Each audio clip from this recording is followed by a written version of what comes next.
Hi అండి. ఈరోజు నేను మీకు నెల్లూరు స్పెషల్ తోటకూరతో పుల్లకూర చేసి చూపిస్తానండి.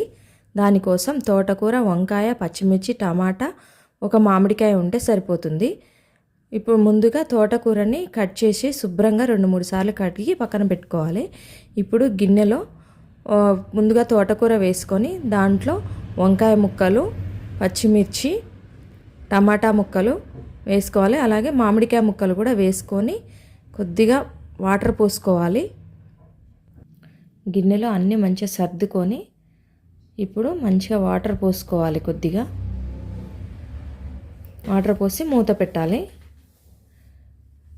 ఇప్పుడు స్టవ్ వెలిగించి ఈ గిన్నెని దానిపైన పెట్టి అవి వాటరు ఆవిరైపోయేంత వరకు ఉడికించుకోవాలి. మధ్యలో కొద్దిగా పసుపు వేసుకోవాలి.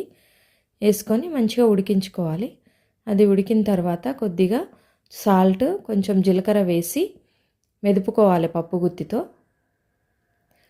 గుత్తితో ఇలా మెత్తగా మెదుపుకొని తర్వాత కొద్దిగా ఎల్లిపాయలు తీసుకొని దాన్ని నలగొట్టి పక్కన పెట్టుకోవాలి. ఇప్పుడు స్టవ్ వెలిగించి బాండీ పెట్టి దాంట్లో ఒక 5 స్పూన్లు ఆయిల్ వేసుకోవాలి. ఆయిల్ కొంచెం ఎక్కువే పడుతుందండి. ఆయిల్ వేసుకోవాలి.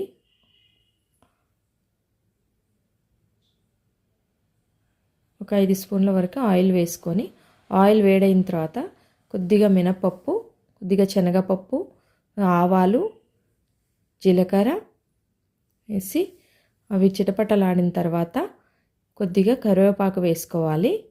ఇప్పుడు మనం ముందుగా చేసి పెట్టుకున్న ఎల్లిపాయని కూడా వేసుకోవాలి. వేసుకొని అవి మొత్తం మంచిగా కలుపుకోవాలి.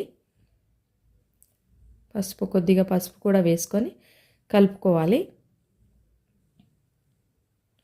కలిపి ఇప్పుడు మనం మెదిపి పెట్టుకున్న తోటకూర, పుల్లకూర ఉంది కదా, అది వేసుకోవాలి. అది వేసుకొని మంచిగా కలుపుతూ 1-2 నిమిషాలు అలాగే స్టవ్ పైన పెట్టి ఉడికించుకోవాలి. ఎక్కువసేపు అవసరం లేదు. ఒక 2 మినిట్స్ అలా పెట్టి కలుపుతూ ఉడికించుకుంటే సరిపోతుంది.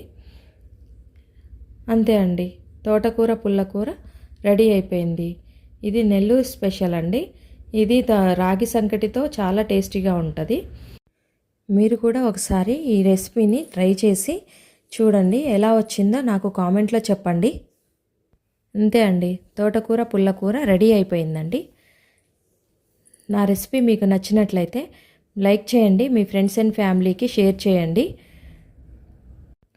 నా ఛానల్ని సబ్స్క్రైబ్ చేయండి. Thank you watching for my channel.